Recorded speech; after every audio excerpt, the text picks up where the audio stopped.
Here we go.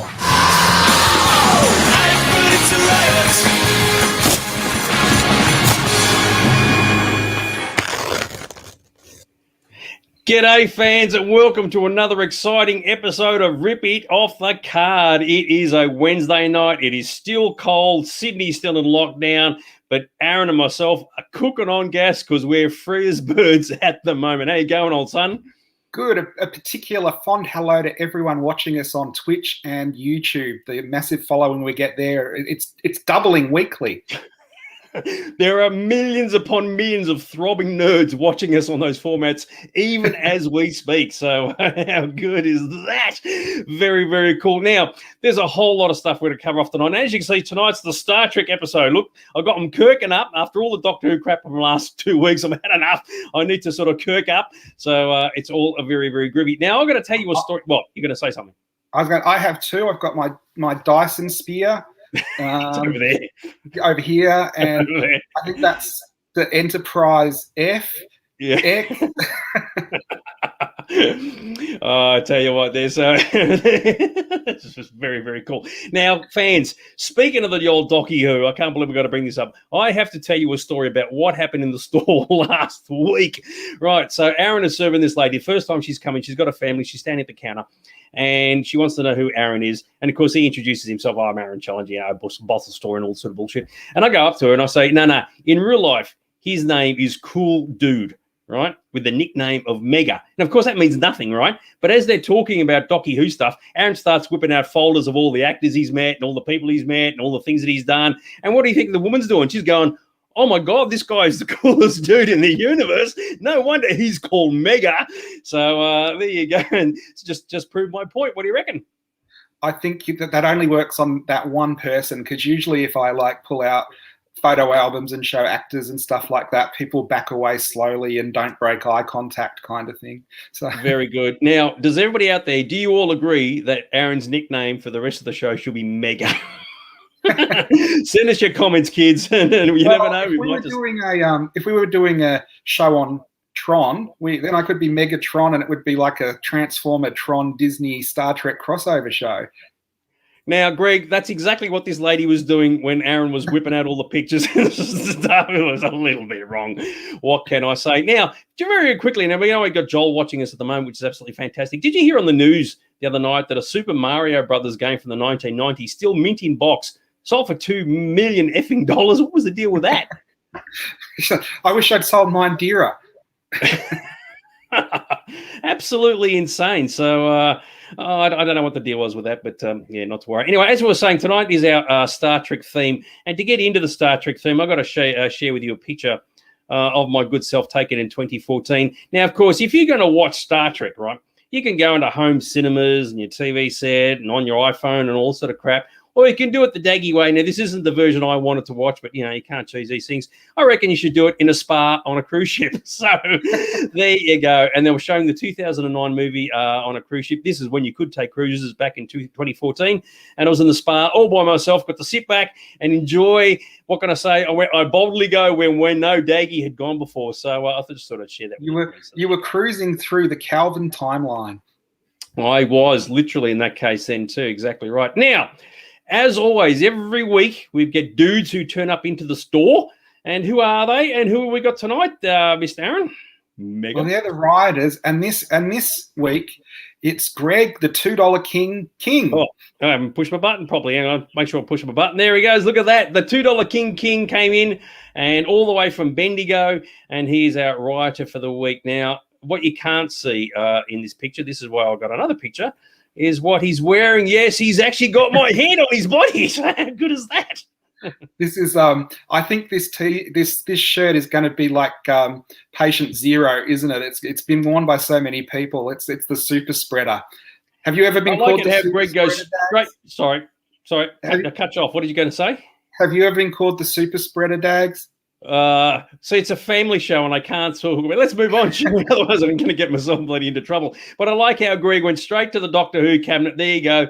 And the thing that concerns me the most is why is it that my head looks better on his body than it does on mine? So there you go. Well, Greg's been a friend for a long time, and I was very disappointed when he was coming in to be the Rider of the Week that he wasn't dressed as a crinoid, because that's the costume he likes to pull out once in a while. And I've always wanted to fondle his tendrils. Very good. Now we know that there's a lot of people who watch this show on replay, and I'm just going to move straight on for that because that's just got like bad news. Really, forget Aaron is mega. We just wanted to clarify for those who don't know what the hell's going on and what we're referring to. Aaron does actually have his own shop, Aaron's Collectables in Blackburn. So if you get a chance, be sure to check it out, and you too might be able to become the next writer. So how good is that going to be, eh? Very, very cool. I like that, Mr. Colin. Yes, there's Star Wars on the starboard bow. Very good. But no, tonight it's all about good old-fashioned Star Trek. And with that in mind, I'm going to kick this off. Hang on, I'll press my buttons. Oh, I haven't got my picture. All right, so it was meant to be a picture there, but hey, we'll just move on, shall we? So, all right, now it's being a Star Trek show. What are we going to talk about except Batman? Now, a couple of weeks back, I was saying McFarlane had announced a new Batman line, which looked pretty awesome because what you don't usually get is really cool play sets anymore. It's usually figures, but they were doing a Batcave and a Batmobile for the classic 60s Batman. And now more pictures have been released rather than the previews we just saw. And the best thing about it is we can pre-order them. So I have pre-ordered these for the shop because I love 66 Batman. Anyone who's after them, you can pre-order them through me if you want, but they'll be around pretty soon. They're due, the end of August. So you can get them for Christmas. So realistically, what should happen as soon as you say, yes, they're in the store right now, people must say, quick, to the bat poles. Very, very cool. I like how the car barely fits in the cave. It's not exactly the best sort of scale representation, is it?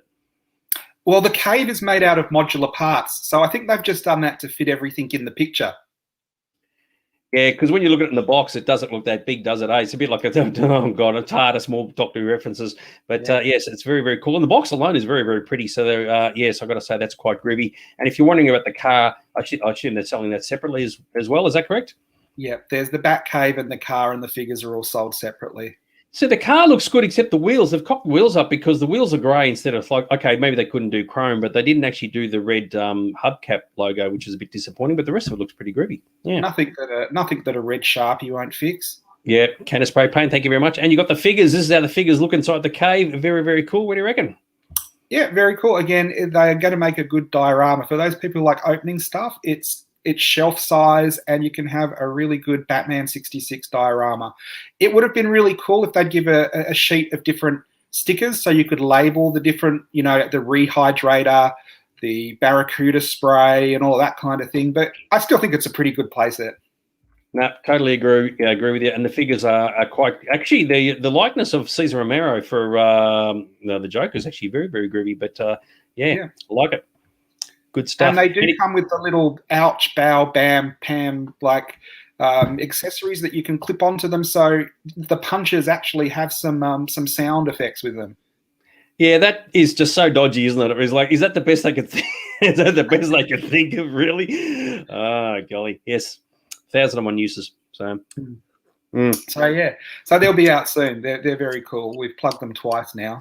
Very good. So atomic batteries to power, turbines for speed. Very good. All right, now you want to talk about tasteless toys, right? Now we're not talking. This isn't Star Trek again. This is something you got to look at yourself and go, why would they produce this? It's to do with Jurassic Park. Now that in itself is not a bad thing.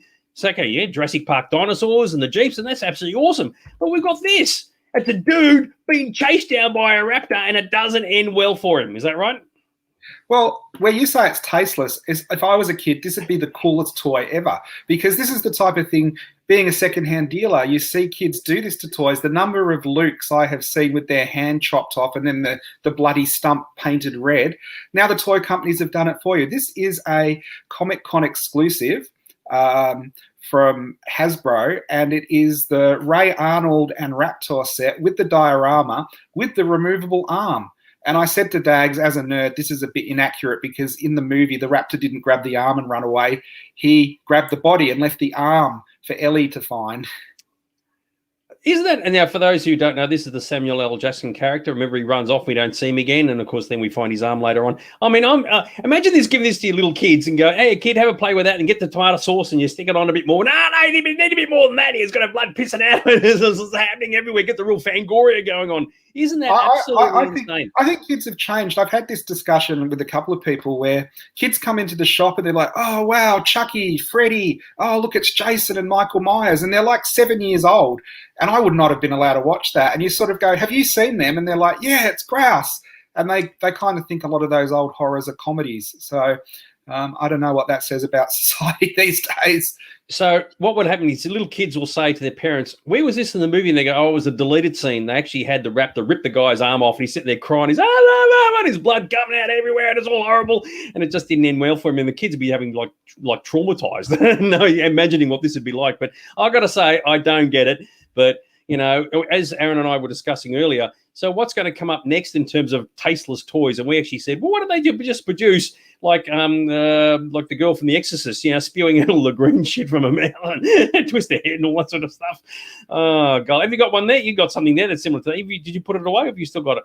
I've still got it here. This came in a collection this week. It was, we got now, a horror. Fans, what do you reckon about marketing this? This is actually a bit of a once only knockoff. But do you reckon this would be the way to go for the next toy that would come after the Jurassic Park one? What do you got? So this is a girl's doll, but someone has customized it into Linda Blair from The Exorcist. So it's got, you know, the vomit on it, the upside down cross, the head. It doesn't spin round, but yeah, imagine, you know, giving your kid that. That's love it. Absolutely love it. And I totally agree with you, Christy. Yep, you would have to have the T-Rex and the Dunny and the dude getting chowed out. That'd be the next obvious toy they're going to do in the Jurassic Park line. So there you go. No. Carol like loves it. Little Timmy hanging onto the wires getting electrocuted. Absolutely fantastic. And I do like that doll you just showed. But yeah, but the fact that the head doesn't twist, mate, I want my money back. All right, now we're going to move on. Now, this is a new segment we're going to chuck in, right? And I'm glad he's watching here tonight. Now, we have one of our favorite dudes who's on the show right now. I don't mean on the show like you or me. I mean like watching the show. Now he's comes under some bullshit name of like Michael something or other. But his real name is Lord Cradden Vile. And we've decided to give the Vile his own segment. So this is the Lord Vile's Vile File. And what's funny about it is he doesn't even know we're doing this. So he's got his babu frick in the middle of his guts there having a whale of a time because the Vile is apparently a bit of a babu fan, if you know what I mean. And so what is this all about, Mr. Aaron?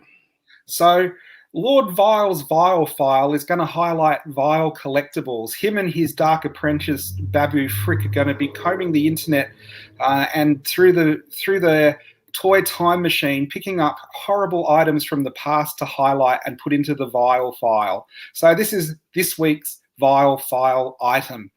So what do you reckon this is going to be, kids? This is going to be something that will actually turn your lunch in terms of collectibles, but if you want to rush out and buy them, too bad, so sad. What do we got? So I actually found these when I was looking for Star Wars ads a couple of weeks back. And of course, when you find something like this and it doesn't seem to be online anywhere, the first thing you want to do is share it. So I sent it to Dags, who was like, why are you sending me pictures of naked men and underwear? But it was more about the collectible. They're monster briefs in color from the black and white ad we have.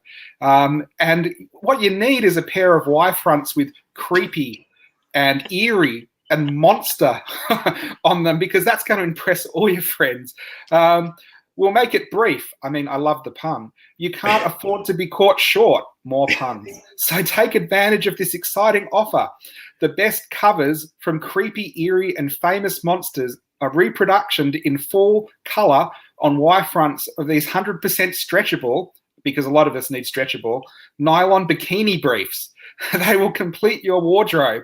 A fashionable monster wouldn't be caught dead without them. Please be very sure to order your correct size. So we think this is a very, very appropriate item to go in the first Vile File. Absolutely violated. So there you go. Now, the two things that I want to bring up about this is where you need on the Y fronts the Linda Blair character from The Exorcist. And as you scream, the green stuff just comes out. And you interpret that any way you want. And, of course, the guy who's in the photograph, what do you reckon they said to him? Just stand there, look proud. Go, you're wearing the creepy underwear, mate. What can I say? What could possibly go wrong? I loved how it has a thing on him for the guy who has everything, but he hasn't got any clothes on. See, this is where he needs that shirt of yours, the Hawaiian shirt with my face all over it. And that'd be violated. So there you go. The Vile File is off and running, and we'll keep our eyes open for more things that absolutely disgust us. So, Mr. Vile, I hope you like that. But anyway, we've got to move on. We'll never get to the Star Trek stuff. And we've actually got some coming now with a bit like the video or play. And this is what we've got coming right now. Oh, my goodness gracious. The whole hard drive's gone to sleep. So, all right. So we're actually going to be talking about our eBay section. And what's the theme of eBay tonight? Well, what's the theme of our show tonight? It's Star Trek. So we thought we'd roll it over into the eBay guesses as well. Very good. And for those who've not watched the show before, all you got to do is take a guess as to what you think these items actually sold for. Now, I just wanted to bring up something before I forget. The other night, I watched the Virgin Galactic launch thing with Richard Branson and all the rest of it, right? And the YouTube video that I was watching had 118,000 live viewers, right? And the screen was scrolling that fast with messages. They didn't even last barely a second. So I thought if we ever got 118,000 people putting in eBay answers, we'd be here for a couple of weeks just trying to decipher what they will are. So very, very, very, very cool.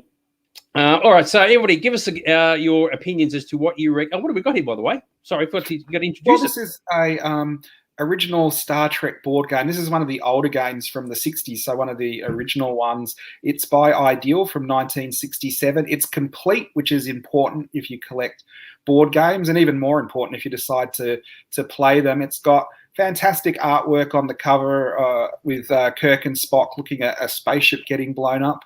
I don't think that has anything to do with the game, but still a very cool piece of art for the cover. How much would you expect to pay?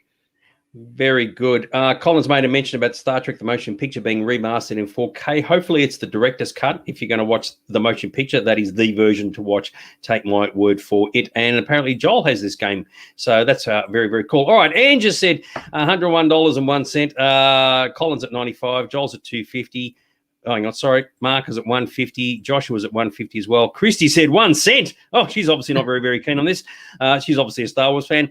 Joseph has said 20. Moneybag Sullivan, yeah, $170.01. Very, very good.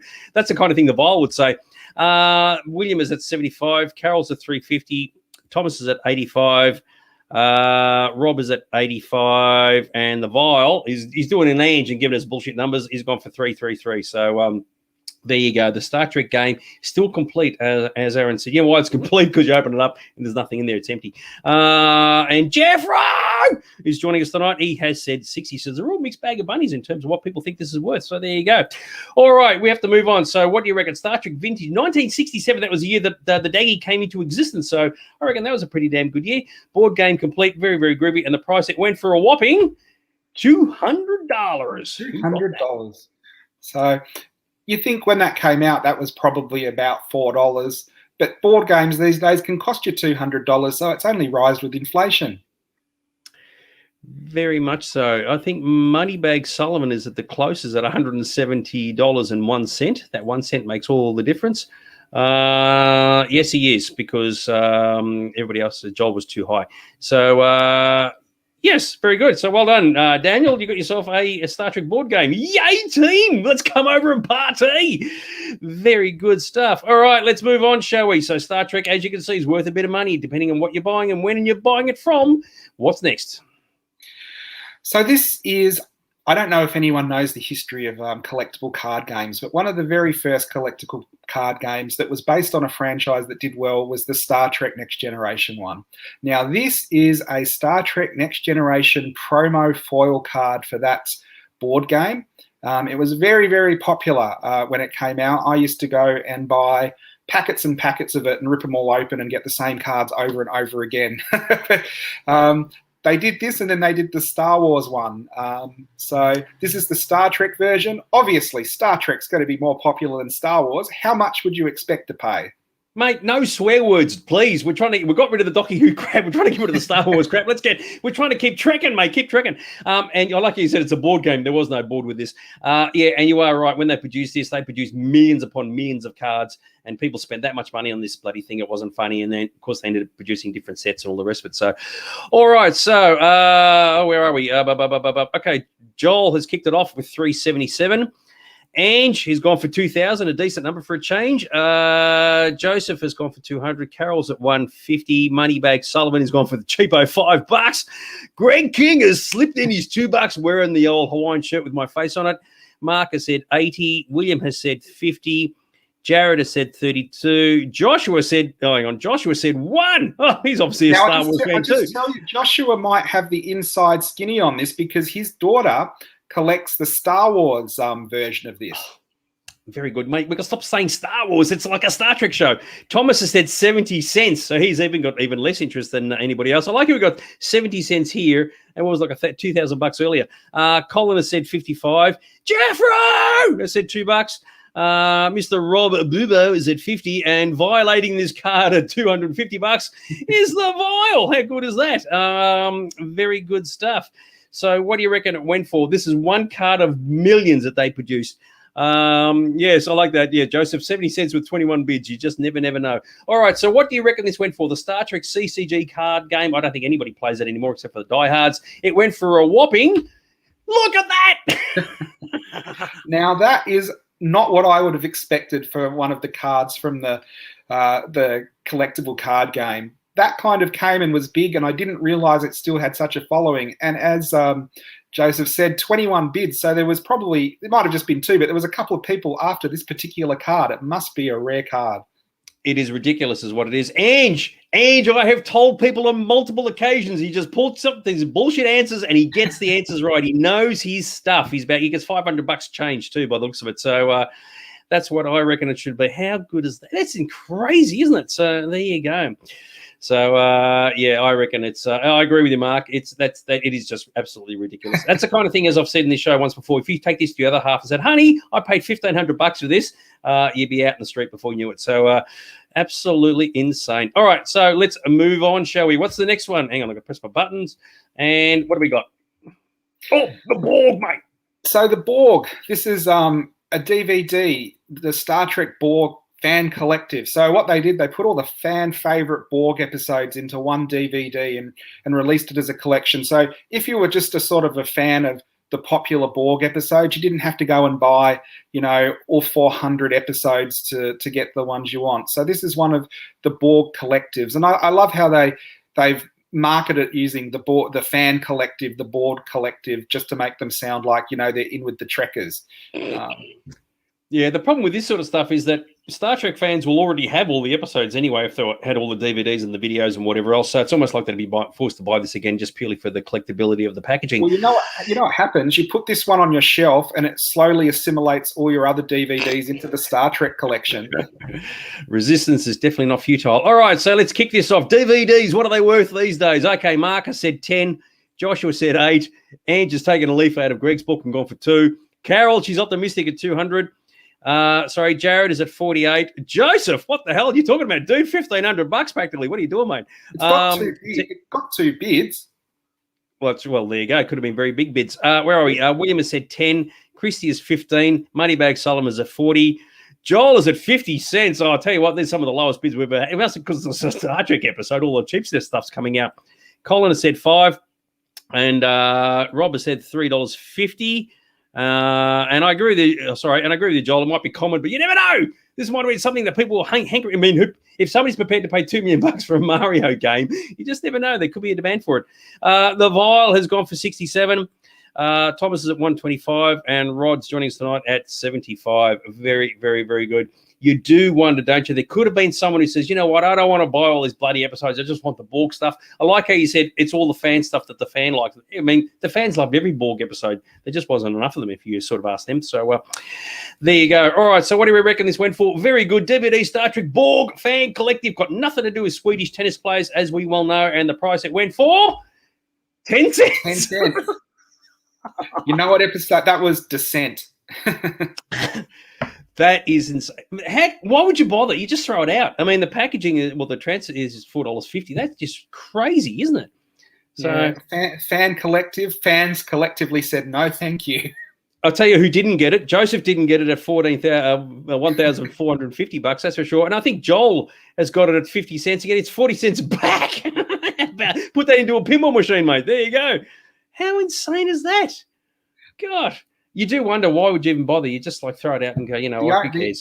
The only auction that Greg King would overpay on. Yeah, right, Greg. And you're right, Jared. The shipping, actually, I've lost it. Sorry. The shipping actually costs more than the price. Yeah, that's just insane. So there you go. All right. So there you go. So not all Star Trek stuff is going to be worth a bit of money. You never know. So what do we got now? Oh, a bit of con action. I thought this was pretty cool.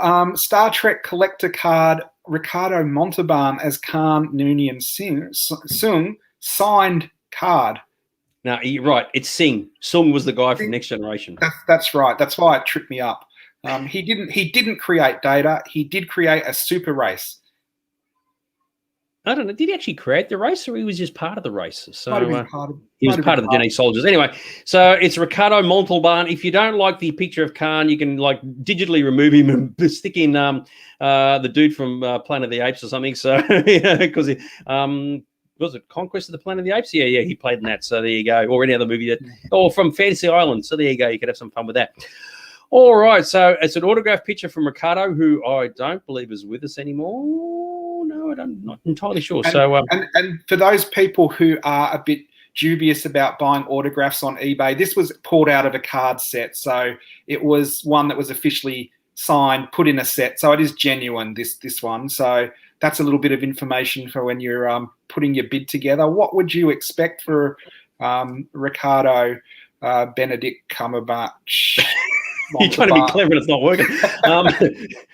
There were 50 bids. There may have been 50 bids of 1 cent. You never know. All right, so let's kick into this. Okay, so we're going for 40 from Colin.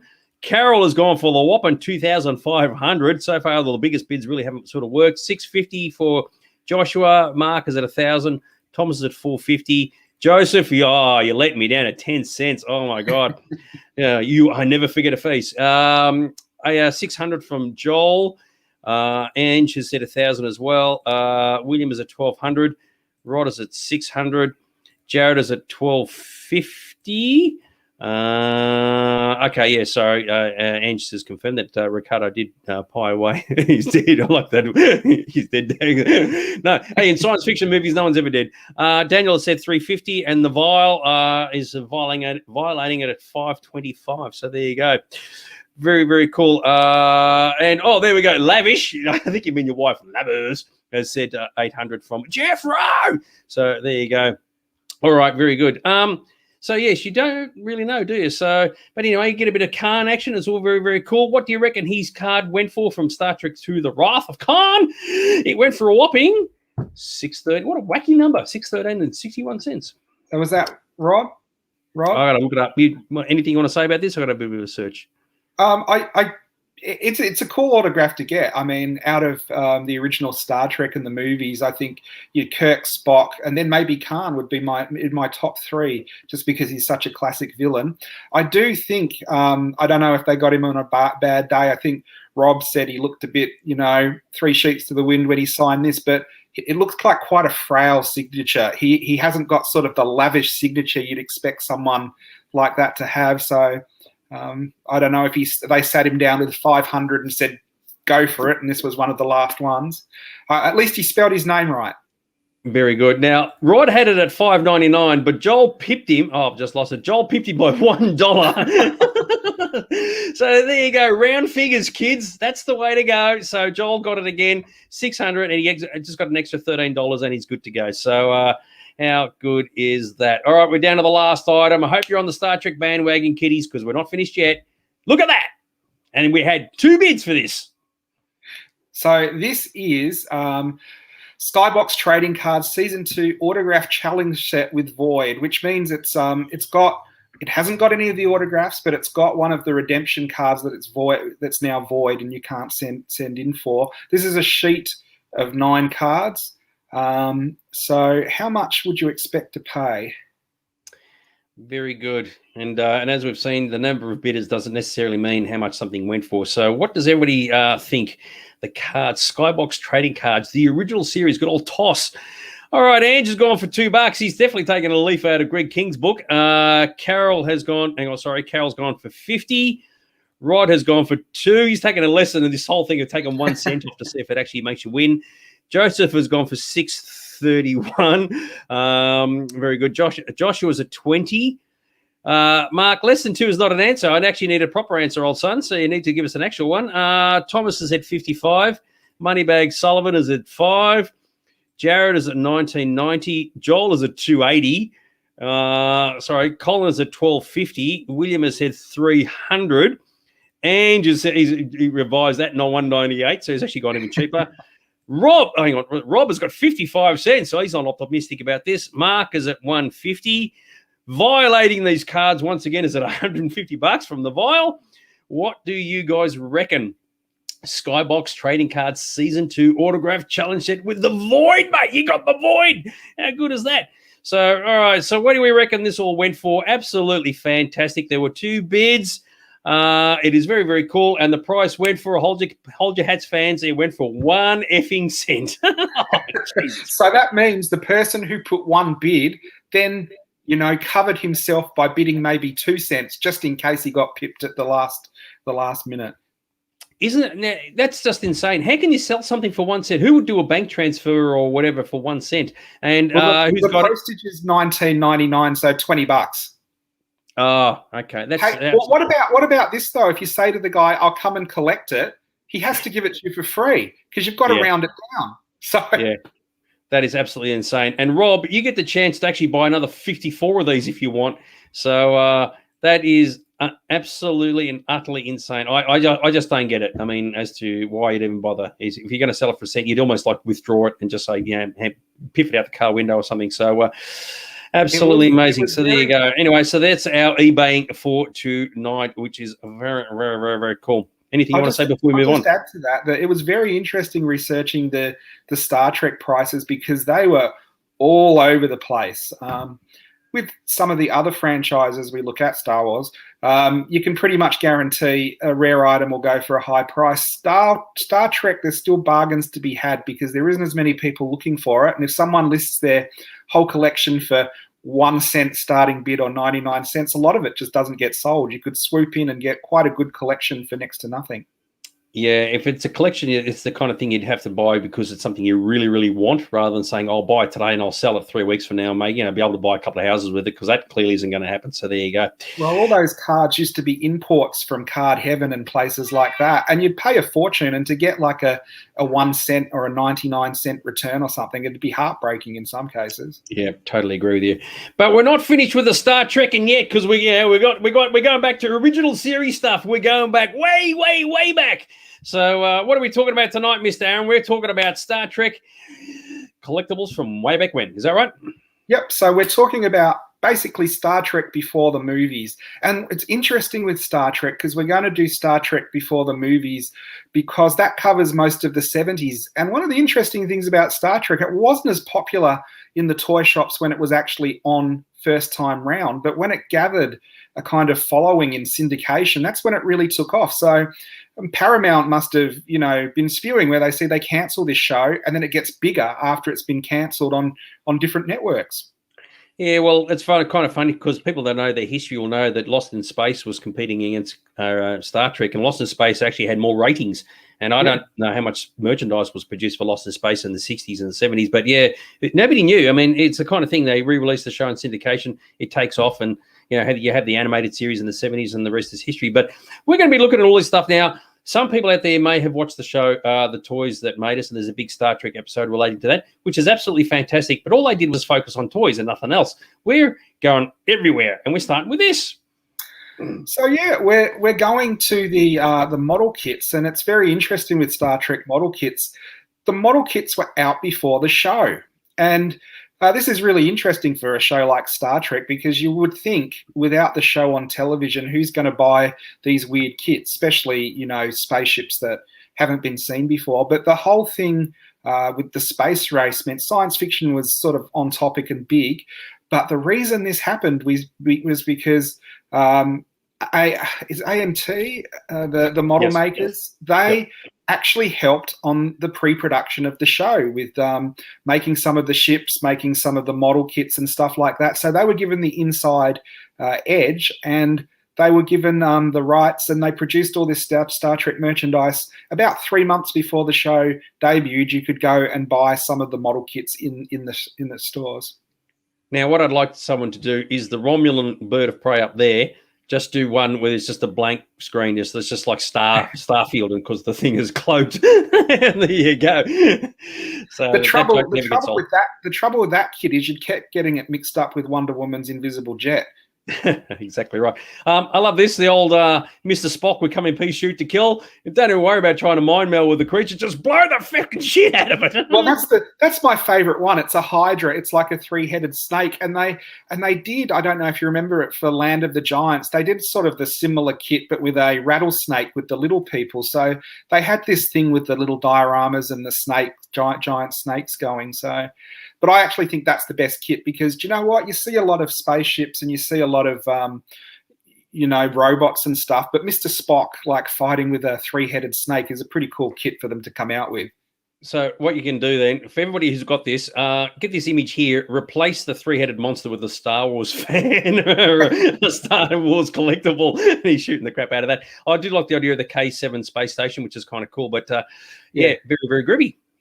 And this is the one everybody wanted. This was the original USS Enterprise model kit. And this kit was so good, they actually used it in a couple of episodes. It was used in, I think, the Doomsday Machine. And whenever they'd show a damaged Enterprise or another ship that wasn't the Enterprise, sometimes they'd get this kit off the shelf, whack it together, and it was good enough to be screen accurate. Now, I didn't have that kit, but the one with the 3 ships in the top right-hand corner there, I actually had as a kid growing up, and they were sort of snapped together and then put the stickers on.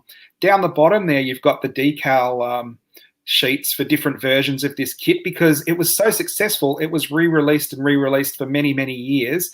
And when it started off, it just had the USS Enterprise decals, but then they gave you a whole lot of different decals, so you could customize it and make some of the other ships that they mentioned or you saw in the series, which is pretty cool. And it's also a good way to get the toy companies to get model makers to buy the kit again.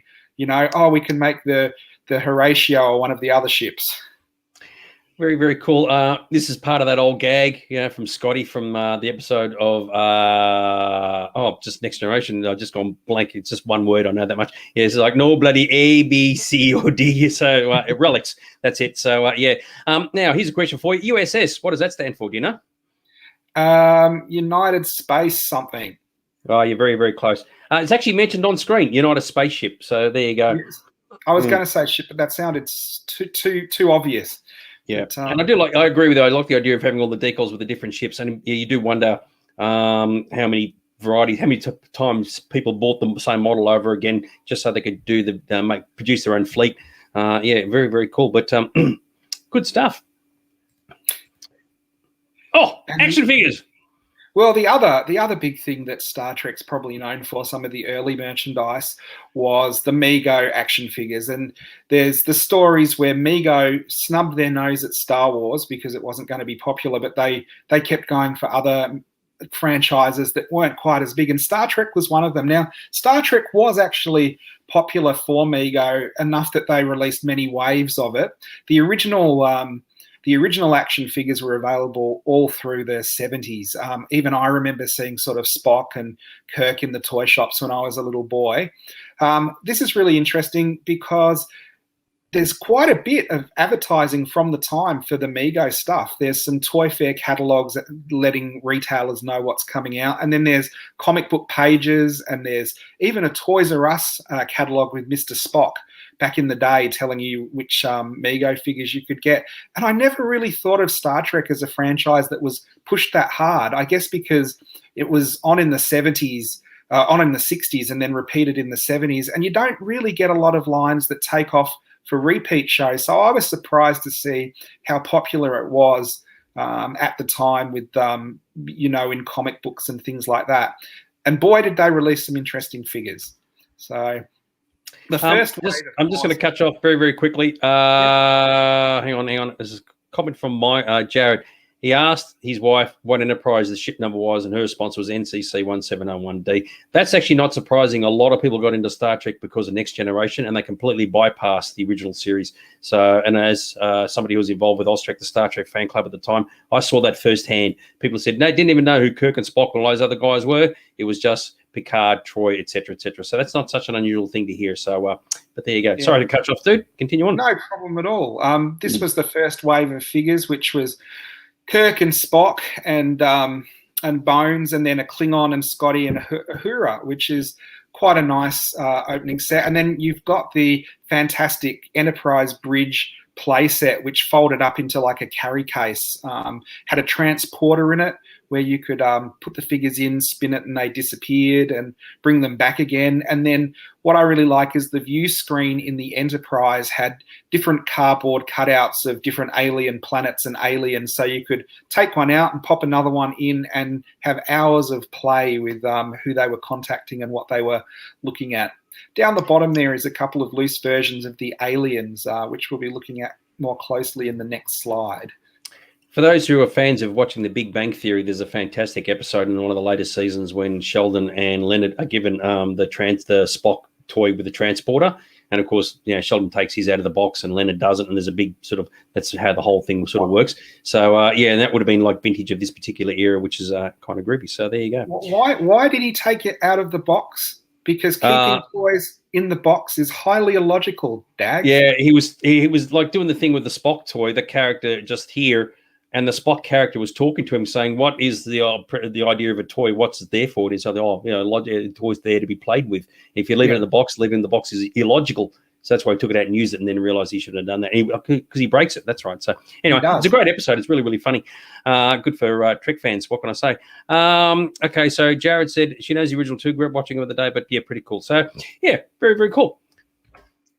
And here we go. When they sort of expanded the line, there's the box for the USS Enterprise play set, and then another picture of the play set that's kind of now been invaded by aliens from the toy line and a couple of the other the toys that were advertised in one of the catalogs, where you had the communicators and phasers and things like that. I think it's very cool that. One of the things that Star Wars figures didn't have that Mego figures have is that larger articulation, so you can pose. Kirk there is obviously about to do his classic double-handed karate chop that you see in a few episodes. You could take the clothes off, change them around. So if you wanted to do like ripped up clothes Kirk that appeared in a few episodes, you could do that. And it's very colourful, and I think it would appeal to adults who like Star Trek, but it's also very toy-centric because it's got colours that weren't originally on the bridge, so it catches kids' attention. And doesn't it just look like the Wiggles? So there you go. Wiggles Trek, they're like Star Trek. Anyway, so, but no, it looks very, very, very cool. But I think the colours have a lot to do with it, and I agree with you. The fact that the costumes were fabric rather than just plastic, and the fact that you could move them around. Yeah, and then, of course, as you know, those action figures, still in their packets are worth a fortune now. So it's about the closest I think you could say that Star Trek has gotten in terms of having really, really high valuable items. So, yeah. And this is we're talking about high value items. The original line of Star Trek aliens, particularly the ones on the bottom line, they're very, very hard to get. All of the aliens are hard to get carded. It's interesting though, because with Star Trek, they sort of got the aliens close, but none of them were ever really spot on. The Klingon was pretty good. The Neptunian up in the top corner, was never from a Star Trek episode, because Mego, like a lot of toy brands, used to like to mix and match with what they already had. So if they could keep something as close to the original mold and then whack new clothes on it, they would, just because of production value. But I like the Cheron, like the black and white Cheron is quite a striking action figure, I think. And yep, were you going to say something, Dags? Yeah, so do you think they really sat and thought about which version do they make? Do they make it with the black on the right side or the black on the left side? So, Yeah. I am sure there were design meetings that took up days working out if it was going to be left. It's or an interesting right. one because the both characters were equal. I mean, Frank Gorshin played one. I can't remember who played the other one, but they were sort of equal billing effectively. Yes. And so you do know wonder if what some people go, "I'm not going to buy that. He's black on the right. He's back." Or from our perspective, he's black on the left side, not black on the right. Oh my god! Well, do you know what they would do now? They'd do 90% the black on the left and 10% black on the right, and say it's a variant. And then collectors would be running around like trying to find both. Rob said, "Are they expensive?" Yes, the aliens. Look, all of them are expensive mint on card. They are the kind of thing, if you're going to get the bridge crew loose, you can pick them up quite reasonably in a big lot if you're happy that they don't have to be mint and have all their accessories.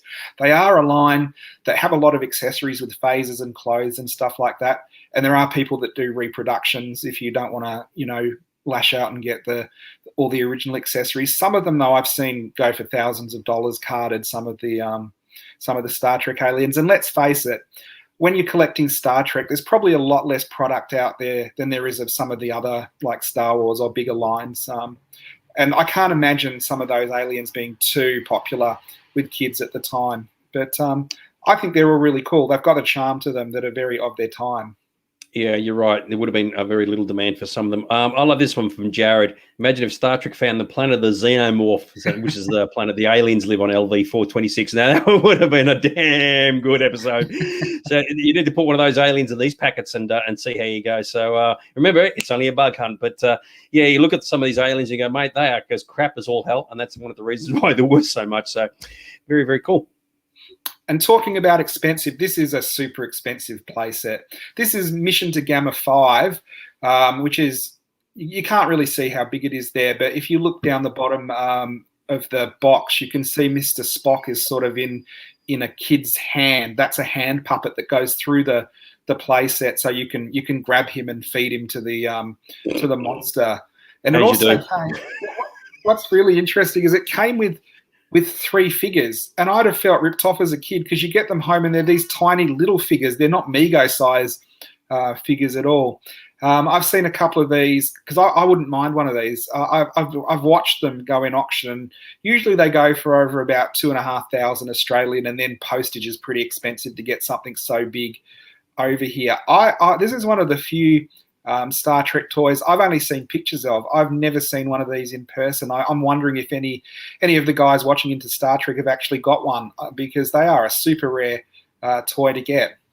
Yeah, you do wonder if Gamma 6 actually made it into an episode at all. I don't think it did. Mark has asked whether the playsets were recycled from other lines. Probably is the answer, I would say, the answer question. Yeah, they used to do that as much as they could. So some of the mountain stuff looks very reminiscent of other playsets. There was a Guns of Navarone one and things like that. I think what they used to do is scavenge what they could and then add a Trek twist with the new parts. So maybe half of it's new. I don't know 100% on that one. Cool. I do like in the catalogue that it's different colours from the actual toy. It's like a steely blue or an aqua, and then the toy is like lime green. But that's always one of those things that had happened with production. I like the fact that there's like a pink Spock down here. I just put something about Thundercats. It looks like the Thundercats fortress. So it does, yeah. And then you were asking, was it from an episode? If we go to the next slide, this is what it was meant to be based on. There's an episode called, I think it's The Apple, and they used to feed people into this mouth. It is very, very loosely based on that. Not at all. and the red guy that came with the set looks like one of the red guys from The Apple. But what I did find really interesting, and this totally going into new toys, someone has done a Lego version of that cave. And I found that online, and you don't see many Lego playsets from vintage Star Trek. But I thought that was worth putting in just to show. See, this dude up here, in his mind, he's saying, you know what I'd love to have now? I'd love to be wearing a Aaron's Collectables Hawaiian shirt with my face on it. So. I actually think he's thinking the man who has everything needs monster Y fronts. Go the creepy. Okay, we move on from toys to comic books, and comic books I particularly love. I actually had a lot of the Star Trek comic books growing up. I never bought them when they were new. I always found them in comic book shops or secondhand shops, and would always pick them up and read them.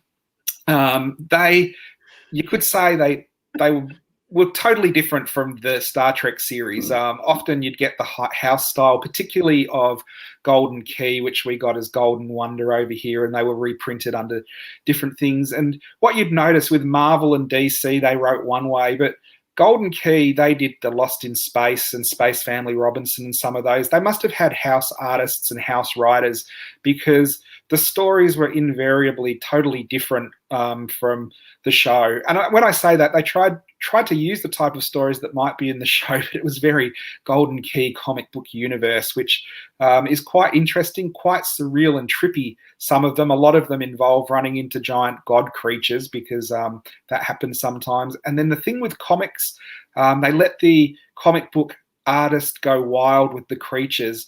And where you'd get a lot of accurate character design, the monsters were almost always like pretty subpar. Sort of like when you say to a child, like, draw some weird, crazy alien, and they do. Well, imagine an adult doing that in more detail, and that's the kind of monsters you'd get in the Golden Key era of Star Trek comics.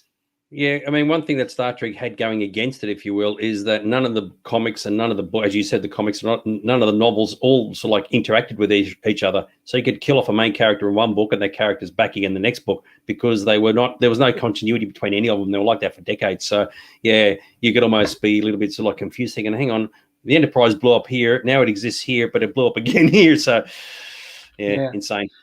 So these are some of the other comic books. I've put a graded one there. I have always found the Star Trek comic hard to get in good condition. You'd find them in collections, and they'd always be really well thumbed through. And they do go for quite a high price when they're graded. The common issues, like just the standard run, you can still pick up a big run for a reasonable price. And I do think, stuff from the 60s and 70s is slowly going to dry up. So if you got a couple of these collections, they'd probably be quite a good investment.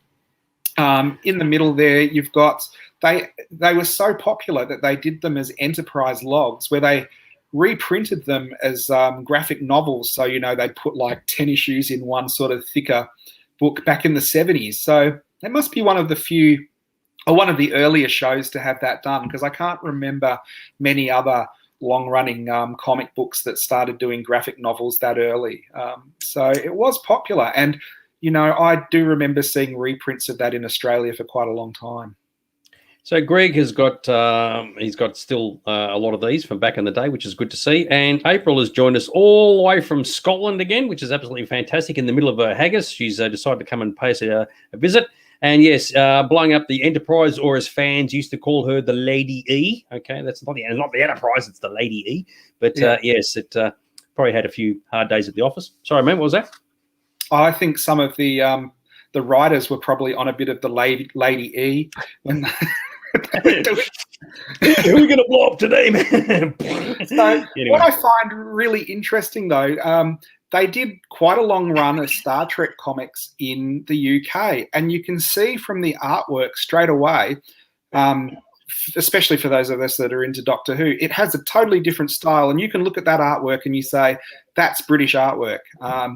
The layout is different, the colour is different. I think it's actually nicer presented, and these are quite collectible. There's a lot of collectors that try and trace down particularly the color editions of the British TV comics, and I guess they would be so rare and unusual in America, because back in the day you didn't really import the British comics back to the US. There are collections of these that have done really well. I think there's 3 volumes where they've taken the TV 21 and the TV comics, and they've put them into collections and sold them, and they're really lovely artwork, and some of that's quite stunning.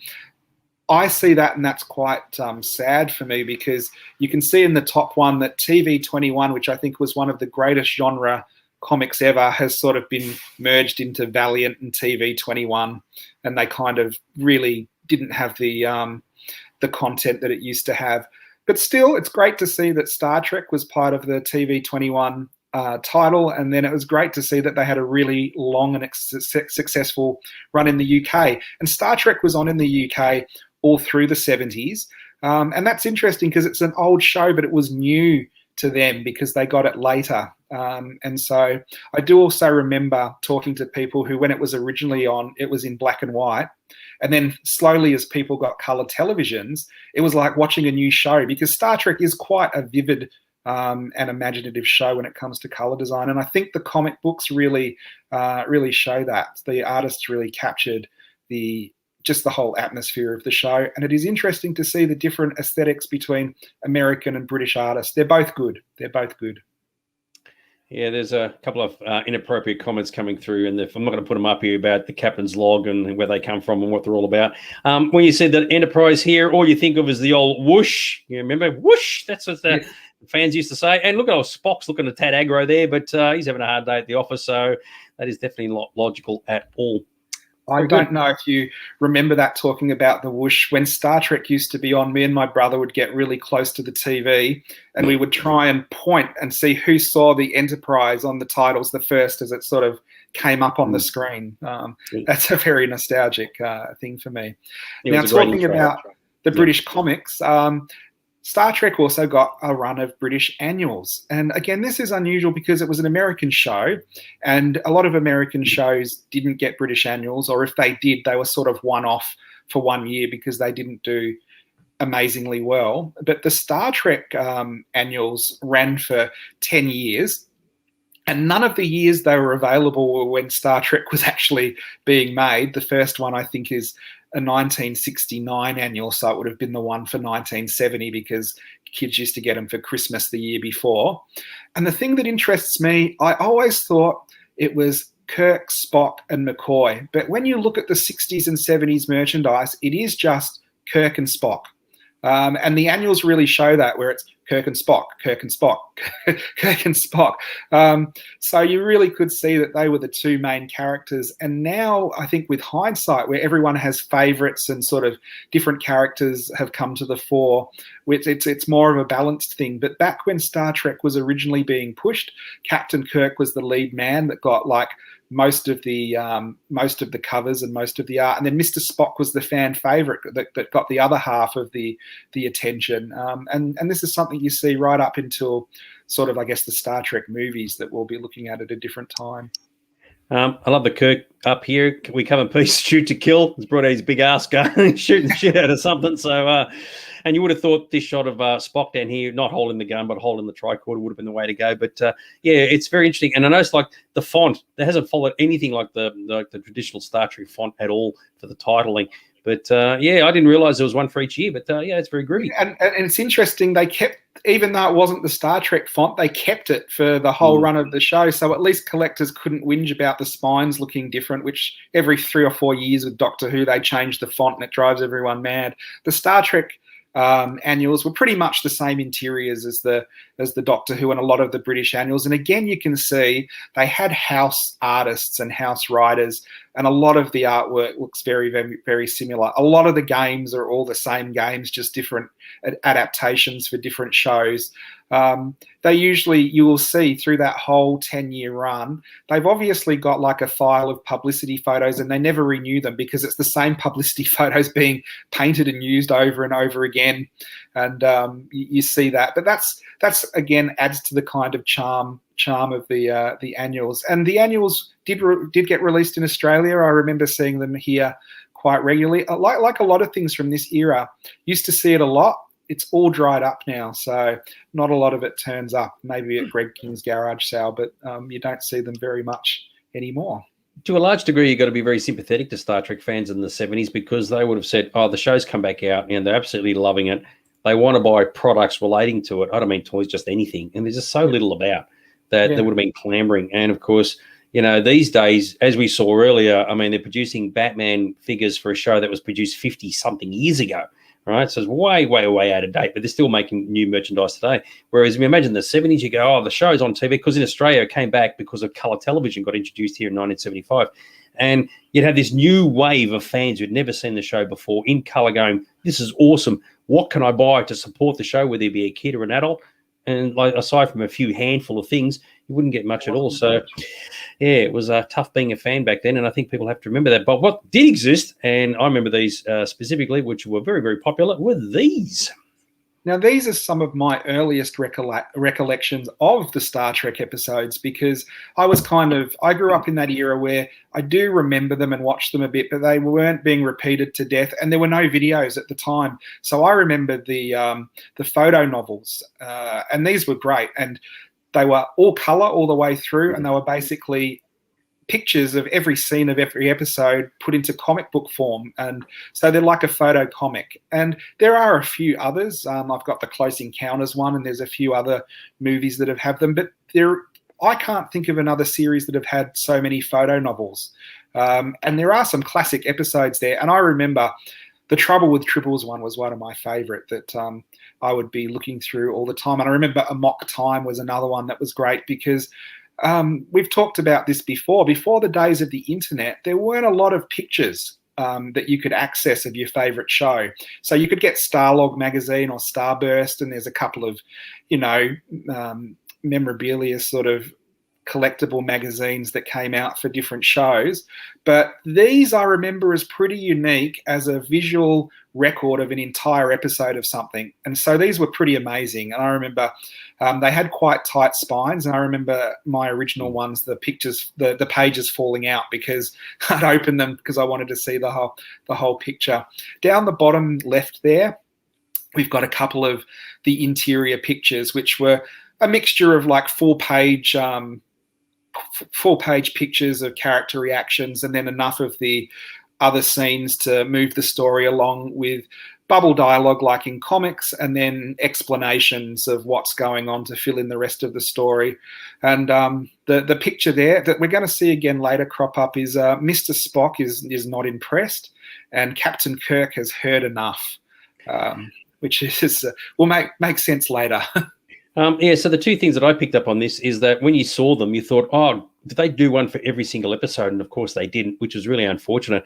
But you said you've seen other ones come out since then, but they've mainly been for films. I don't think they ever did them for TV shows. This is probably the first and only time that I can think of a TV series which had photo novels produced, and the amount of work involved to produce them in the first place, to get all the pictures and to put all the captions in. There's a lot of work involved, and you're right. And for some people, that was like, oh, get to see them in color as well, which, depending on when these came out, you may not have seen the show in color. So they were like revolutionary in a really, really big way. So, I think even today they still hold, and the picture quality was really good. So they still actually hold. I'd never thought of that. As a kid, wouldn't it be amazing if you saw your favorite Star Trek episode in black and white, and then you got the color book, and it would be like a revelation to you of how amazing it looked. And the great thing was a lot of the pictures were taken for negatives of the show, so the special effects were all in them, which sometimes when you see photo novels, the special effects aren't there because they're just taking publicity stills and stuff. But this was a really good that it'd show the beaming up and the lasers and stuff like that. So they're really good representations of the episodes. Yeah, well, the picture quality would have been good because they're taking off for 30. I assume it's a 35 mil print film stock, which is kind of cool. Imagine the scenario though. You're not exactly au fait with everything that's going on. You see them in color and you go, "Oh, some bastards colorized this black and white TV show. What are you guys doing?" So, anyway, there you go. Now we did a show on board games before, but Star Trek did get a couple of board games. We looked at the one that was sold earlier on eBay, and there was a couple of others that were released during the time, and they were pretty popular. The Star Trek games, I don't think I've ever had any of them or played any of them, but I do like how each of them has a different style and a very colourful and striking artwork. And then there's the animated game, which sort of crept in. The animated stuff is in this era as well, and sort of before the movies and before like all the Star Trek lore was set. So you've got two games from the original series and the animated game, and each of them are totally different games. The only problem with Star Trek games, even computer games, are like this. They very rarely had, because it's a show about exploration and peace and all the sort of business, right? So typically you would just fly around places and try and learn things and pick up the stuff from other cultures. There was never any wars. There was never like shooting the shit out of people and blowing up other people and blowing up ships. It wasn't that kind of franchise. So if you're in the mood for just like a bit of carnage, no, it was the wrong sort of games to play. The games could have been like land on a planet and convert the civilization into Nazis before, like, and the Enterprise has to stop it or something like that. Good old patterns of force. I love it. Very, very good. Here we go. And we're moving on now to Star Trek jigsaws. Jigsaws were one of those things that every popular franchise got, because every kid loves putting together jigsaws, and jigsaw companies know that the entire family will sit down and do a jigsaw together, or on a rainy day, the grandparents will say, let's get out a jigsaw and play it. So Star Trek had a couple of really nice jigsaw sets. Usually with jigsaws, you'll get about 4 to a set. All of them are usually done by the same artist, so they sort of look like a set, and they all came out in different years. So you could probably collect a set one year, then a couple of years later, a different set comes out. And they were for different ages. Some of them are more less pieces and sort of more colourful, and then some of them are a bit more challenging. I like this comment from Dave. Where no plastic boarded piece has been before, into the vacuum cleaner. That's how you always know when you found it, because you do the vacuum and you hear the rattling of the plastic going up the tube. Clang, clang, clang, clang, clang. There it is. We got it now. So, yes, very good. Yeah, this is another set. The bottom ones are sort of maybe more aimed at kids. The top ones, though, were some of the photographic jigsaws that were nice if you wanted to collect, photos from the series. The photo ones I found actually quite hard to find. I think there's probably more to the set out there. There's number 1 and number 2 there than I could find, because usually they were in sets of 4. And the thing with the Star Trek stuff, it was much more of a search to find everything. There aren't as many websites that document it, and there aren't as many images online. So a lot of this stuff I hadn't seen myself. I've had Star Trek jigsaws, but I didn't know there were so many sets, and I didn't know the pictures that were on them. So it's some very cool stuff. It's one of the rare occasions you get to see the crew, which is kind of groovy. So, yes, you don't see much of the background characters at all in a lot of the things that we've seen so far. Nurse Chapel being included is quite rare. Yeah, and it was a Pearl Uhura being sort of obscured in the background there behind Spock. It's probably not ideal, but also young and so cool. Yeah, and there is one there with Kirk, Spock, and McCoy. So there you go. If Thomas's mum was looking for more bones, that's the jigsaw she was after. Can't get enough of the bones, if you know what I mean. And then this is another set, and again, the Whitman jigsaws were more for younger kids. They're colourful and sort of easy to do. I do remember there's that tin there with the Star Trek crew on. I remember having those, but I had a Planet of the Apes set that came in a tin like that, and I think there were also rock stars. I think there was ABBA tins where you could get the ABBA jigsaws. So it's interesting. I did not know they made a Star Trek tin with a jigsaw in. And up the top there, that kind of fits into puzzles, is a Star Trek slide puzzle where you can mix up the sort of bad black and white image of Captain Kirk and then reassemble him. And if you mix it up enough, it looks like a transporter accident. Indeed. That tin in the middle, I was just thinking a barrel of monkeys. So you end up a barrel of Enterprise crew members. And keep it clean. I'm not the one saying the dodgy stuff here, I mean, earlier on, what were all you guys writing about bloody captain's logs and all that sort of stuff? So back at you, son. But yes, very, very cool. What's interesting is they've got blue pants on the tin here instead of black. I think they wear black. But yes, that's what I thought. Barrel of monkeys. Very, very cool. And the last lot of jigsaws that I found, this was another set that had, again, a totally different style of artwork with cool pictures. Again, they were done by Whitmans, who did quite a few different sets of jigsaws. Down the bottom there's a... Yep. I'm just going to catch off. I'm looking at the middle picture, right? Yep. So McCoy, he's got the tricorder. Spock, he's holding the tricorder like he's holding the mobile. He's got the communicator, that's right. And Kirk's got the friggin' gun. So come in peace, shoot to kill. Written all over it. Yeah, it is funny, the stereotypes. You've got Kirk shooting the space head in the other picture. That is, do you think he's green because he's getting dissolved? But you think that was a red shirt that's getting sort of obliterated while Kirk and Spock take pot shots in the background? Well, it's like that a meme that someone put together where you got Kirk, Spock, McCoy, and Ensign Ricky have beamed down to the planet because Ensign Ricky's a red shirt. Guess who's not coming back? Anyway, continue on. Yeah, we've got another one of the Splide puzzles down in the left. And on the other side was a Star Trek mega crossword puzzle, which actually was like a fold-out thing. You got out of a box and folded it out. And there was the crossword puzzle with all the clues in the shape of an Enterprise, which I tell you what, would probably be quite rare to find an unfilled-in one, because the first thing you do with something like that is do all the questions you know and then go, bugger this, the rest are too hard, and throw it in the back of the cupboard.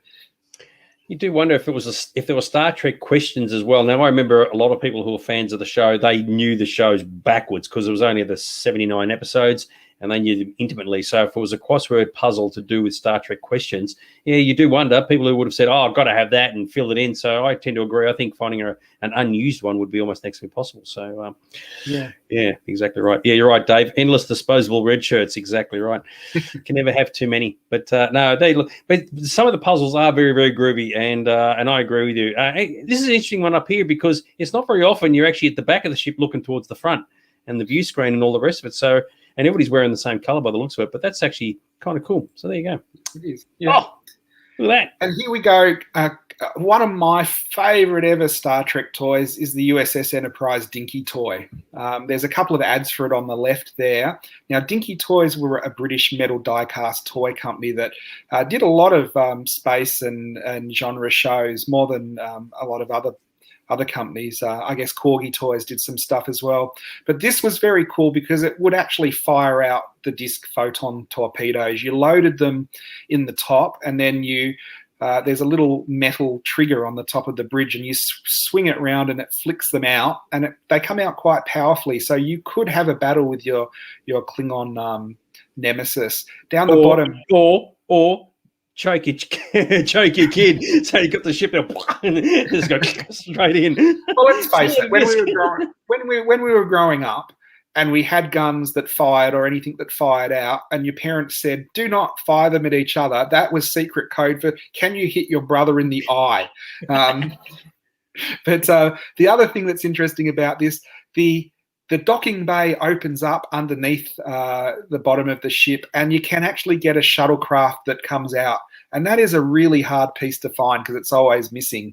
Finding one in nice white condition is pretty hard, but finding a complete one with all the discs and the shuttle bay, you can get them because they were mass produced, but it's pretty expensive. Like a lot of Dinky Toy stuff, you can buy reproductions of the firing parts and the shuttle. So you're right. I think one of the reasons why this was so popular is because it was made of metal, as in the ship, not out of plastic. And of course, we mentioned earlier about the toys that made us Star Trek episode. They omit this line completely. They don't make no reference to the Dinky Enterprise because I think it was an American show focusing on American collectibles. So if you wanted to watch a bit more of the history as to where this ship came from and how Dinky got involved, don't bother watching it because I don't mention it at all, which is very disappointing. So there you go. It is a shame because it is one of the best toys for the original series. Yeah. Yeah, and certainly the most popular and the one that a lot of people really, really do remember. And they know, and people know that when they see one, there's a bit of value involved as well. So there you go. I like this from good old Rico's making an appearance, 1 million red shirts with 1 million more on the way. Absolutely love it. I love it. David said, early 60s toy containing choking hazard. Oh, there you go. So you do wonder how many trips to the hospital were made with little kids chewing on it. Oh, just swallowed a Galileo. This one was a double fatality because they were quite heavy die-cast toys. If you got mad with a sibling and you flung one at one, you could knock some teeth out. Yeah, it would leave a mark, that's for sure. Yep. So here is the Klingon counterpart to the Enterprise, and again, it had the firing discs. It's a very heavy toy. You can get it. You could get both of these toys for quite a while. They were so popular; they were in production for a long time. The original ones were in the solid boxes with the artwork on the cover, and then they had the window display boxes where you could see the toy inside. And then in the bottom left, I've never had that version, which has a double pack of both the toys together, which would have been super cool. That would have been something I'd have loved to have got when I was growing up. Yeah, they didn't exactly package them very well, did they? Sort of just jammed them in there together and said, oh, yep, that'll do. I've got to say, the Klingon Cruiser is just a magnificent design. It's totally impractical because you've got the long neck and you go, well, what happens if the neck gets destroyed? Suddenly got the bridges separated from the back of the ship. But it's just a beautiful design. And I would have to think that of the collectible value off the top here, I mean, the Dinky Enterprise is obviously worth a lot of money mint in the box, but I reckon the Klingon cruiser would probably be worth a hell of a lot more. What do you reckon? Yeah, both of them have a bit of value and are desired by collectors. I think you're right. It has an elegant design, and you wonder with the source of separation with the Enterprise if the front of the Klingon ejected as well. But maybe they don't have escape craft because it's against the Klingon code or something. I don't know. Yeah, it could be too. Yeah, but no, very, very cool. But yeah, beautiful looking toys, no doubt about that. So we go from beautiful looking toys to cereal edible collectibles, and these are Sugar Smack cereal from the UK. And Sugar Smack really did franchise a lot of stuff. There's Star Wars masks and Doctor Who masks, and there's Dr. Dolittle and all these different things. The Star Trek ones are particularly hard to get. They are so hard to get that I could find the Mr. Spock and the Sulu masks that are there. I couldn't even find the other examples online. Not even people had them in their collection. So there's a packet there that shows what masks you could get, and there was Kirk, Spock, Sulu, and then there was the android from that one episode.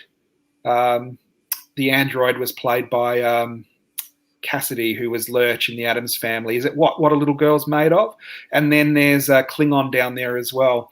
And the Star Trek promotion was so popular, it ran for 3 promotions. So for the first part, you could get badges, and there's a set of the badges down the bottom. And then you could get cut out masks, so you could look like your favorite Star Trek character.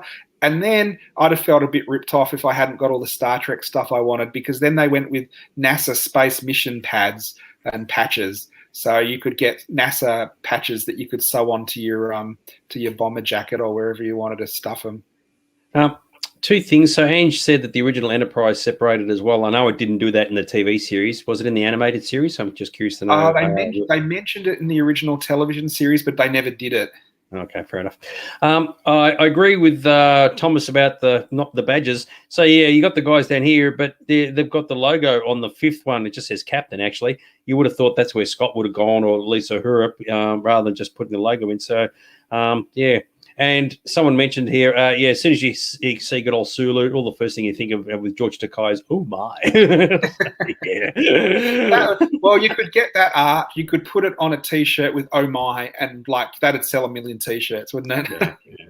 I reckon the badges down the bottom, these ones down here, if you had all 5, because I love the thing it says collect all 5. So even back then, they were telling kids, don't buy the one, you need all of them. It's almost like a command. Collect all 5, because if you don't, you're a bad collector or you're a bad kid. So you feel obligated to go out and get them. And I reckon there'd be a bit of money involved in these now if you could find them in pretty good nick.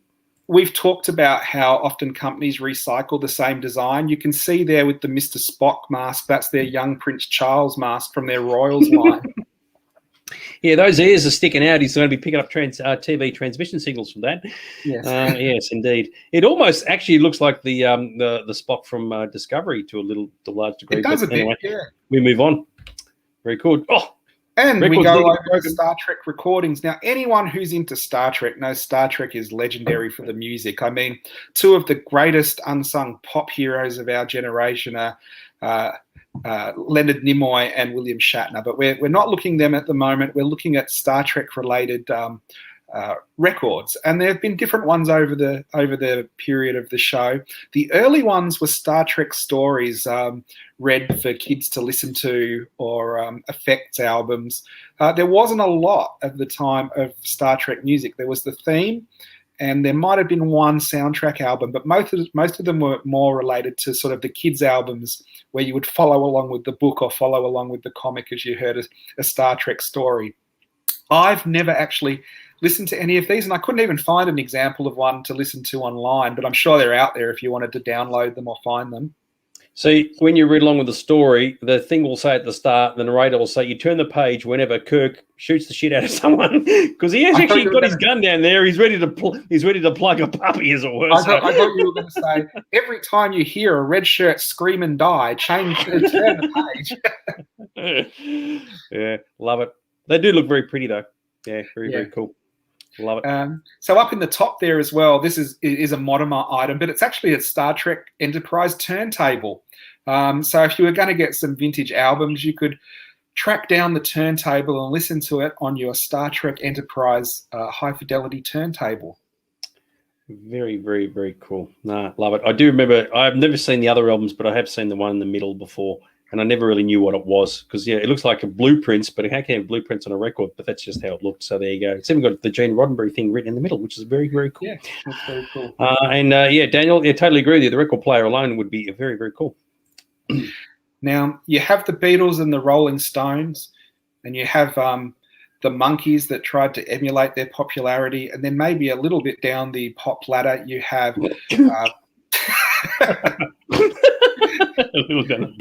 just like simmering below the surface.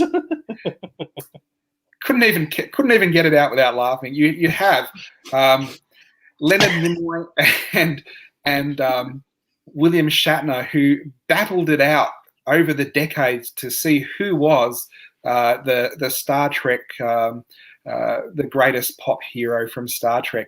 And I love Mr. Spock's Music from Outer Space. If I was a cool person going to buy a record and looking for something hit, that is probably the first thing I would have picked off the shelf. Boy, when you were queuing up to get that, you'd have looked pretty popular. But what happened, like a lot of these things, they released solo albums, but then they released albums together. But like a lot of temperamental artists, they never performed tracks together. They took tracks off their underperforming solo albums and put them onto one album to try and get fans to rebuy them. Some of the great musical companies that signed them up were K-Tel, which you could find in bargain bins at Brash's for years and years to come. But I tell you what, these would probably be quite collectible now. You don't see them around very much at all. Yeah, it'd be very eclectic taste. Joel says he's got 3 of them. That's all kind of cool. I like the idea that says 2 sides of Leonard Nimoy. And when I first read that, I thought, oh, that's cool. You'll have all the Leonard Nimoy sides because he's singing on both sides. I thought it was actually William Shatner on the bottom one because you were talking about the duo thing. And I thought, one side would be Leonard, the other side would be William. And I thought, 2 sides. Yeah, get it. But well, it's very clever. You, of course, know why he has 2 sides, because he's got a Vulcan father and an Earth mother. And so it's kind of one of those things. From one side, he looks Vulcan, and from the other side, he looks human. True. And I must admit, I always like this picture up here when he's holding the model. I thought that model would be worth a friggin' fortune now. It would, wouldn't it? Yeah, it'd be worth more, funnily enough, than he would be. So, so there you go. So I wonder if they're over the top of the pops. Well, for fans they were, but nobody else. So, and I like the fact that William Shatner is the transformed man. So what is he? He's more than meets the eye. What can one say? And these are the ones I actually remembered and had. They were the mini albums that were long play, and they had the comic books that you followed around as you listened to the album. These are really nice and really collectible. And like a lot of kids' albums, they're hard to get in good condition because kids do the thing where they want to put the record on the player themselves and put the needle down. And by the time they've done that, a new album is like totally trashed on the first play. But I like the comics that come with them, and I like the stories, and I even like the label that have the Star Trek characters on and that's the top of the Enterprise record player where you can listen to it has 3 speeds. It has 45, 33, and warp factor 6. Imagine how insulting it would be if you got yourself the Enterprise record player, okay? You put on some music and all your Star Trek fans come over, and what it is, it's like rap music. And you go, and you do the old scratch thing.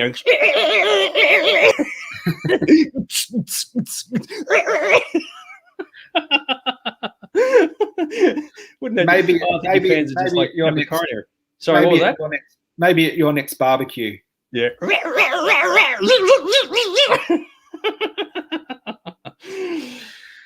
And here we go. The Star Trek Viewmasters are another very cool item. I had some of the individual Viewmasters. I didn't have the big tin.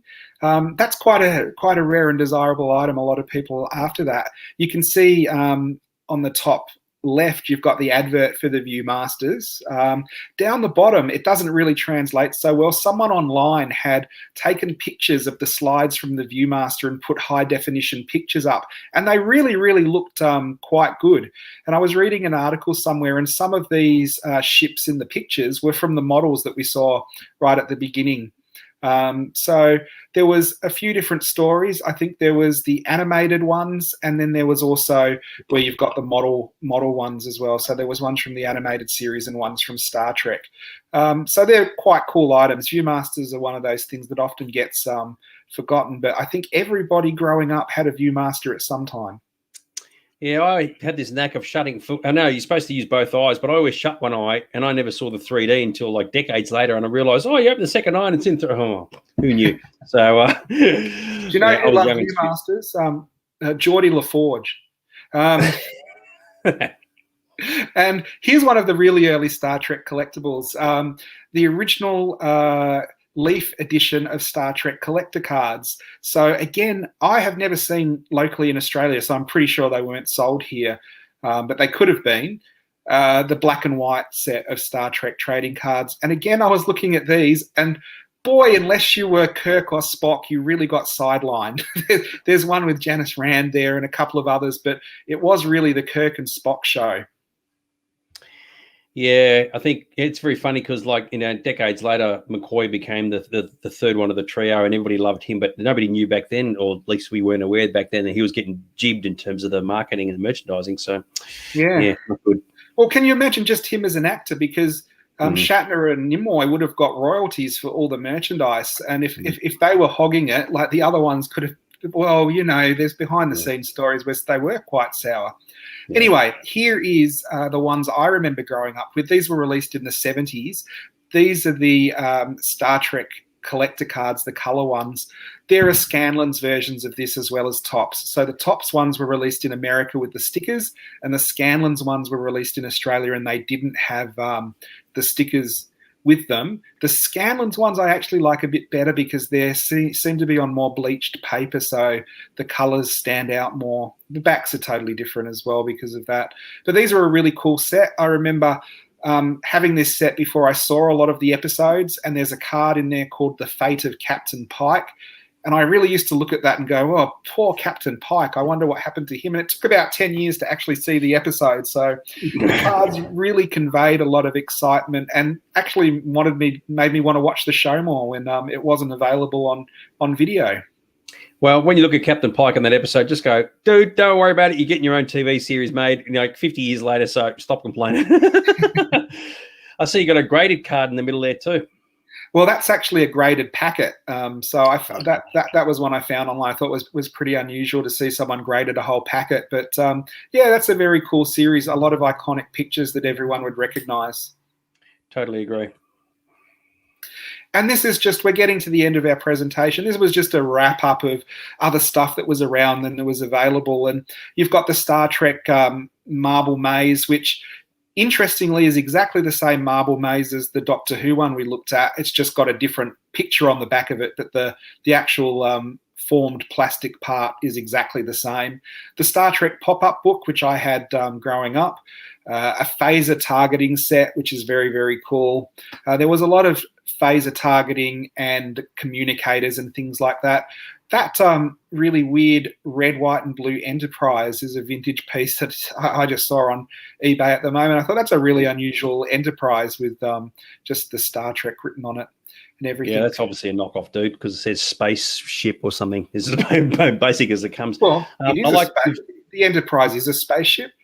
Yeah, no, just do, Fred. Behind here, you've got something that's sort of obscured, isn't it? Like a ball game. Yeah, that was the marble maze I was talking about. So the box is on the top, and then the maze is underneath it. Oh, yeah. Down the bottom, there's some more things you can fire. So there's the Star Trek jet disc, which basically, again, try and gouge your friend's eyes out. And then there's a phaser thing, but again, it's like you put these discs on and rip them as hard as you can, and they fly off into the sky. A tricorder, And then they're kind of split up, but on the left is the thermos, and on next to the tricorder there is the actual lunchbox. So if you wanted to be the coolest kid in school, you could have you drink your Star Trek soup and eat your sandwiches out of your Star Trek lunchbox. And then there was another picture of the models down the corner there that we've already looked at.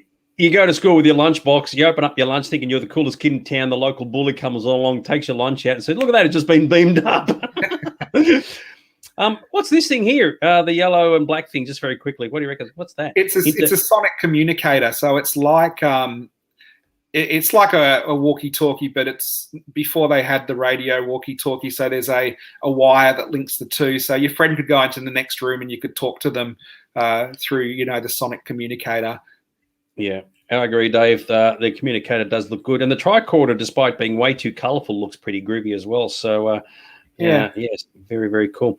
I like it. And just very quickly, what's this thing to the bottom? Do you know? Like this silly string or something? What's that? No, that was that was the thermos you could put your soup in that goes with the Star Trek lunchbox. Yeah, very, very cool. That's also gets beamed up by the local bully. So I absolutely love it. Very cool. Now, you have to explain what all this is about. We've got two slides left, everybody, so don't run away. Or three, sorry. Now here we go. This is what you call blatant company gouging. This toy line already existed. It was like a space invasion line. Star Trek came along and got popular, so they rebranded just about everything they had with pictures of Mr. Spock and Captain Kirk and just called it like the Star Trek space helmet or the Star Trek communicator, when nothing at all resembled anything that was on the show. That Star Trek Astro helmet with the two big eyes on it, like, I don't know what. Can you imagine if you were a kid and you're like, tell your parents, I want Star Trek for my birthday, I want Star Trek for Christmas, and you think you're getting the Enterprise or the Mego Bridge or some playset, and they give you this goober helmet with two big eyes on it. It looks like a monster that was in Space 1999, actually. Nothing from Star Trek. So when the kid is crying his eyes out going, this is complete shit, why have you got me this? And the parents say, oh, it's in a deleted scene, don't worry about it. Yes. So there was the Astro train, the Astro tank, and they just put Star Trek in front of it. And that's why I've got like the Mr. Spock there, from the things we looked at earlier where Mr. Spock is like not impressed by what he's seeing here. You've got a Frisbee, which is like changed into the Star Trek space disc, and the Buzz ray gun, which resembles nothing like anything from even the aliens used in Star Trek. So this was really blatant. And we looked last week where Doctor Who did it, but at least they tried to fit the products in with the show, where this is like 99% nothing to do with the show, and we'll whack Captain Kirk or Spock on the cover and call it Star Trek. The funny thing is, I reckon half these items would be worth a fortune, and the same items, depending on who you're talking to, are worthless. Yeah, of course. That's how it happens with this stuff. Like a Star Trek fan who collected toys would, of course, love to have all of this now for the very reason I'm criticizing it, because it is one of those really strange anomalies that probably didn't get sold a lot and didn't get kept, so they're quite hard to find. Yeah, exactly right. You are right. The old siren helmet, yes, which I think pops up. No, it doesn't. I was going to say the if they had to put like just the Federation logo on it, you probably could have got away with it actually, instead of like having the characters' names. But anyway, do you know what would have been funny if they had used that helmet in the Star Trek movie at the start with the cop that rolls up on the motorbike, and it was like, you mean the 2009 movie? Yeah, that's very clever actually. Yeah. So here's again.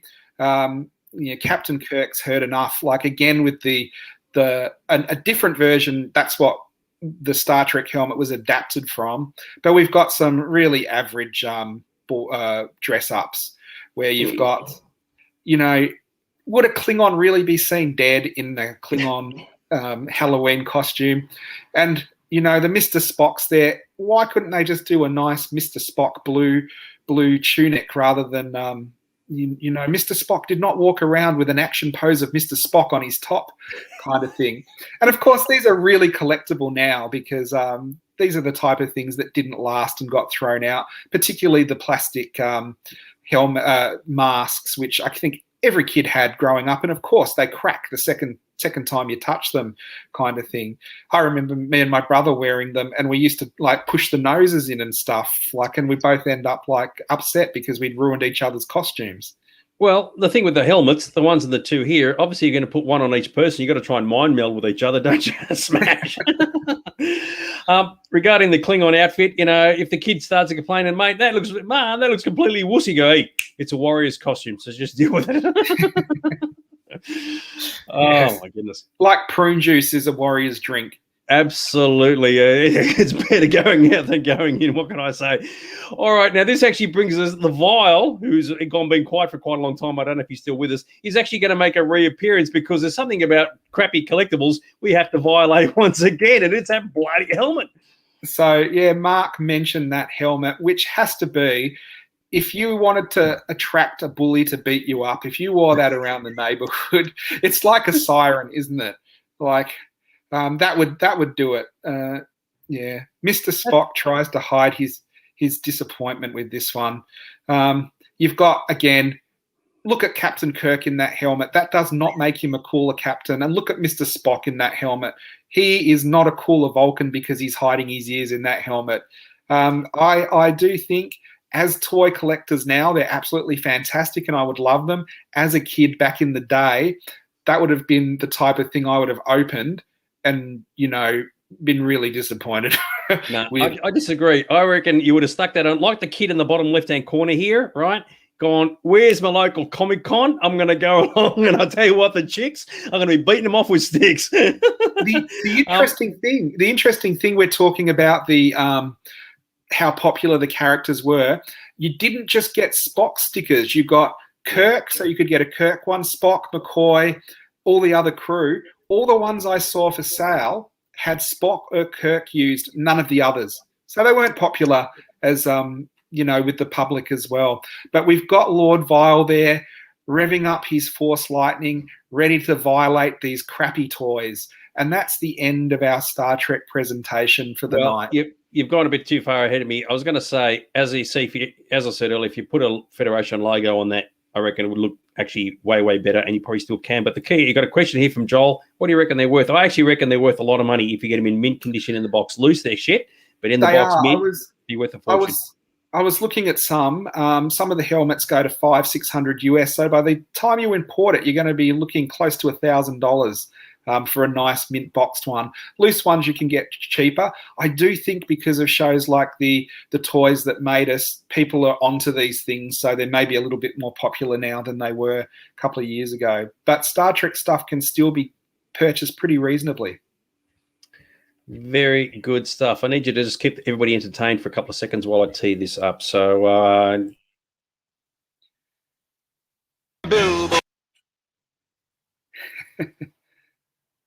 like how I told you to talk about something, and on one occasion I want you to say something, you don't say anything. So, yeah, good on you.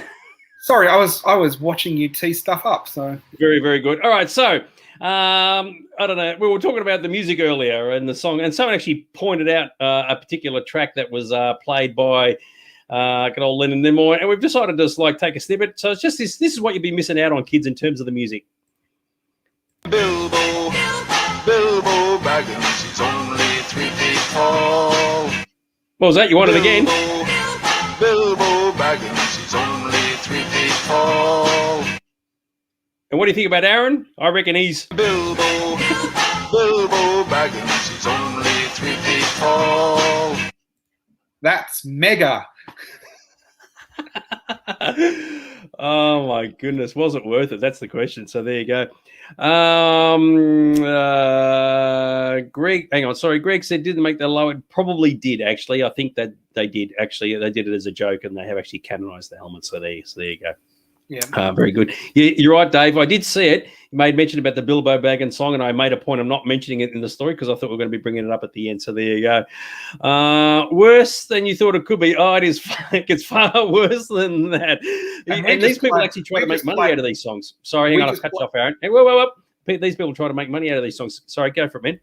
We just played the catchy bit too. You haven't heard the bad bit. That is absolutely magnificent. Anyway, that brings us to the end of the show. We're going to finish on a low note, if ever there was one. So there you go. Any final words you want to bring up, Mr. Aaron, before we sign off? No, I hope everyone enjoys the Star Trek. We've covered the original series. I think we hit all the major pieces of merchandise. We will, at a later date, go into the movies. Yeah, that'd be kind of cool, actually, because there's a lot to sort of discuss there. And I reckon it'd be interesting to see what merchandise was produced for the motion picture, considering that from a critical point of view, it didn't exactly do that well, even if it made a bit of money. So there you go. Yeah. Very, very good stuff. In the interim, everybody out there, be sure to enjoy the rest of your weekend. If you're in lockdown, stay in lockdown. And if you're free to roam the universe, then do that. Get your Spock helmet, get your Leonard Nimoy records, and make sure you keep all your collectibles mint in box. Or beam them off the card. Indeed. Bye-bye. Bye.